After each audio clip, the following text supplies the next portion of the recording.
We are at our most alive when we directly experience the exuberance of being at home on this earth. Yet, we have also allowed unbridled growth and consumerism to define our economic and social well-being. Clearly, nature has suffered from our choices. Why do we choose to live in ways that damage the very things we should most cherish, the land and water that sustain us?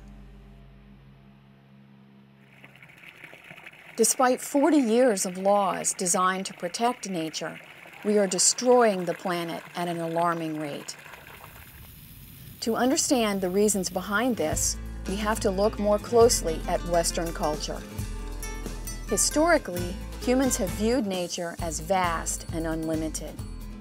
We've also seen ourselves at the top of the great chain of being as conquerors of nature. Instead of recognizing that our human survival and health depend on the survival and health of the whole earth, we dominate and exploit it. Under our current system of environmental regulation, we are losing species at an alarming rate. Harvard biologist E.O. Wilson has estimated the current rate of extinction at 3 species per hour, 70 per day, 27,000 per year. This is thousands of times greater than historic rates of extinction. This accelerated extinction rate is irrevocably damaging the web of life on Earth, a web that all living things depend upon. And extinctions are not the only sign that our egocentric actions are harming the Earth. Here in Florida, humans have historically regarded our diverse, water-soaked peninsula as a place to be sopped up, drained, and domesticated. Until the 2008 recession, Florida was losing its natural landscape to development at the rate of 20 acres an hour, 273 square miles a year. As a result, fresh, clean water is becoming increasingly scarce. Some lakes are drying, while many of Florida's springs are losing magnitude and even ceasing to flow. This calamity has placed Florida's ecological, cultural, and economic health in jeopardy. Because our current laws, and particularly our environmental laws, are really based on a sense of property law, and it's a sense of ownership.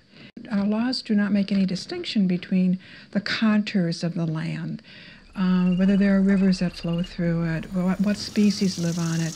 We kind of think that is just a widget that we can, it's expendable, and we can just sell it to somebody else and they can do whatever they want with it.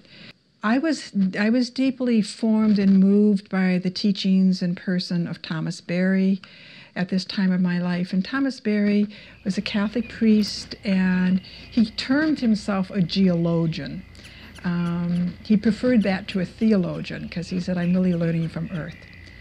And while all kinds of other people have done similar works to his beforehand, such as Aldo Leopold, or the work of Rachel Carson with Silent Spring, and many other people that only later did I start studying, who are really very concerned about protection of the natural world and our relationship with it. For me, the doorway into all of this was Thomas Berry's writings and thinkings. Thomas Berry has written, "The earth with its layers of land and water and air provides the space within which all living things are nurtured and the context within which humans attain their identity." To acknowledge this more realistic approach to the unique importance of ecosystems, our laws need to undergo sweeping changes of their own. Well, jurisprudence is the philosophy of law. It goes beyond what the law merely requires and instead looks at the theory that underpins the law. The U.S. Constitution and Western laws typically rely on a predominance of the human and a dominant position of the human over nature. As societies and cultures evolve, the laws have evolved with them to recognize that certain preconceived notions that had applied in earlier times are no longer proper. That was the case both with regard to slavery and with regard to women's rights. Traditional laws are designed to put human wants first. They aren't equipped to recognize the rights of nature to exist, thrive, and evolve. Our laws fail to acknowledge that what is good for Earth is also good for humans. By considering only short-term economic desires, our laws jeopardize long-term human health by undermining the sustainability of the Earth itself. The good news is that this system is beginning to change.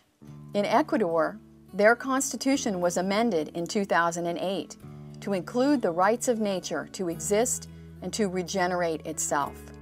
People there can now petition the court on behalf of a natural system if it's endangered. More recently, New Zealand officials declared legal standing for a river, which is now represented by legal guardians. In the U.S., over 24 local communities like Nottingham, New Hampshire, and Shapley, Maine, now recognize ecosystems as having legal standing with the rights to exist, to regenerate their life cycles, and to be healthy. In a broader way, some 125 U.S. communities are using a rights of nature model to protect the health and life of their communities. Using this concept of a legal system that acknowledges the rights of nature to survive, the Center for Earth Jurisprudence has worked to design curriculum for the Barry University School of Law in Orlando that created a certificate program in environmental and earth law. A vital and growing part of CEJ's work includes advocacy, educational programs, and events and classes for law students, lawyers, and the public. I think that many people are appreciating now how critical it is to protect our environment, and that if we don't get it right this time, there may be no going back. This is the mission of the Center for Earth Jurisprudence, to support laws that legally protect the sustainability of life and health on Earth. In Florida, where we are based, we pay particular attention to the springs and waterways.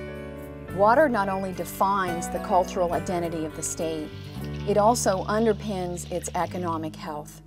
Without water, Florida would be a desert.